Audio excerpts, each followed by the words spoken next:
পেঁয়াজের সাদা কদম শুকিয়ে বের করা হয় কালো দানা বা বীজ, যার দাম আকাশ ছোঁয়া। তাই একে বলা হয় কালো সোনা। একটা সময় পুরোপুরি আমদানি নির্ভর থাকলেও দিনে দিনে দেশে এই কালো সোনা খ্যাত পেঁয়াজ বীজের আবাদ বাড়ছে। দাম ভালো ও লাভজনক হওয়ায় প্রতি বছরই তাই তো নাটোরে বাড়ছে পেঁয়াজের বীজ চাষ। এবছর শুধু নলডাঙ্গা উপজেলাতেই পেঁয়াজ বীজের চাষ বেড়েছে ৭৮ হেক্টর জমিতে। এই উপজেলার উৎপাদিত পেঁয়াজ বীজ গুণমানে অন্যতম, তাই এখানকার পেঁয়াজ বীজ স্থানীয় চাহিদা মিটিয়ে যাচ্ছে দেশের বিভিন্ন স্থানে। এরই মধ্যে পেঁয়াজ বীজ আবাদ করে স্বাবলম্বী হয়েছেন স্থানীয় অনেক কৃষক। দেশ জুড়ে তোলপাড় ওয়ালটন ফ্রিজ কিনে আপনিও হয়ে যেতে পারেন মিলেনিয়ার।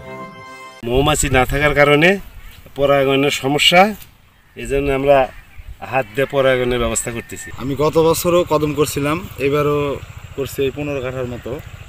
আশা করি ভালোই হবে, ফলন ভালো হবে এবং আশা করি দামও ভালো পাবো।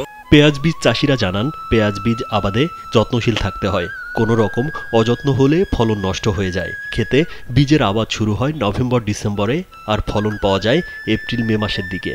ক্ষেত থেকে তোলার পর 1 বছর এই বীজ সংরক্ষণ করতে হয়, কারণ পরবর্তী বছরে গিয়ে কৃষকরা এই বীজটি সংগ্রহ করে ক্ষেতে বপন করে।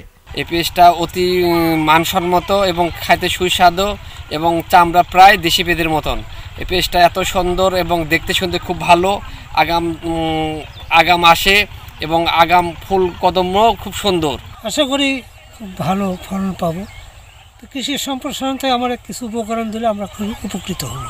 উপজেলা কৃষি কর্মকর্তা মোহাম্মদ কিশুয়ান হোসেন জানান, উপসহকারী কৃষি কর্মকর্তারা মাঠ পর্যায়ে চাষিদের সব ধরনের সহযোগিতা ও পরামর্শ দিচ্ছেন। এবছরও কদমের ভালো ফলন হবে বলে আশা করা হচ্ছে। উপসহকারী কৃষি কর্মকর্তা, কৃষি সম্প্রসারণ অফিসার সহ সকলে মাঠ পর্যায়ে কৃষকদেরকে এখন হাত পরাগায়নের উদ্বুদ্ধ করছে। আমরা আশাবাদী যে আগামী 40 দিনের মধ্যে এই পেঁয়াজ বীজগুলো কৃষকের ঘরে উঠে যাবে। যদি আবহাওয়াটা অনুকূলে থাকে অত্যন্ত ভালো একটা ফলনের আশাবাদ ব্যক্ত করছি আমরা। বীজে ভালো লাভ পাওয়ায় এ ফসলের দিকে ঝুঁকছে উদ্যোক্তা ও কৃষক। একই সঙ্গে মাঠে কাজ করে ভাগ্য উন্নয়নের পাশাপাশি পরিবারের শান্তি ফিরিয়ে আনতে পারছেন দিনমজুর শ্রমিকরা। রাজীব বিশ্বাস, কালবেলা।